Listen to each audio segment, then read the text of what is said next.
Michael Floyd. I'm from Cookeville, Tennessee. I've got a studio there in town. I've just got through renovating, and for this show I've done my version of the Adirondack chair.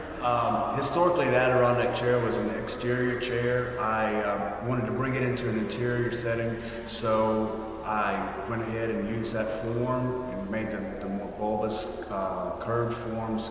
We finished it with Rubingo veneer and painted plywood. It's totally, you can unassemble, deassemble, unassemble. You can take it apart. It's bolted together, so it's not as big and bulky as it actually seems. I have normally with all my furniture, the function has been like a secondary consideration, and I'm more visually inspired and trying to use the visual stimulus with my pieces.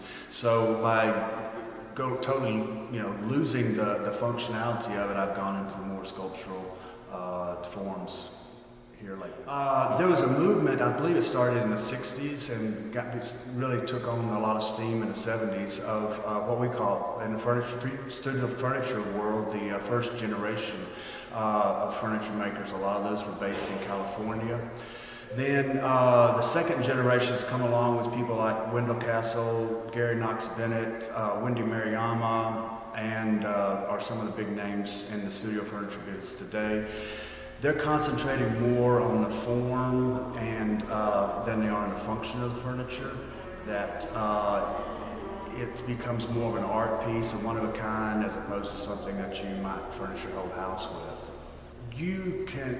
The function becomes something where there's a lot of ergonomics involved with it, and you really have to be very, very careful about how the furniture is being used. Is it comfortable for a user in the case of a chair, or is the height of the table the appropriate height?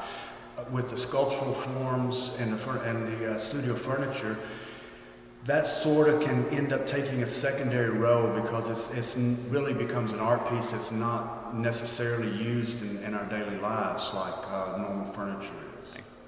I'd use a lot of color, a lot of painted wood, and I'm hoping that, with the texture that I concentrate on, the colors that I concentrate on, those types of things bring a lot more to the environment. I get caught saying a lot that if a piece of furniture is not painted, it's just a shade of brown.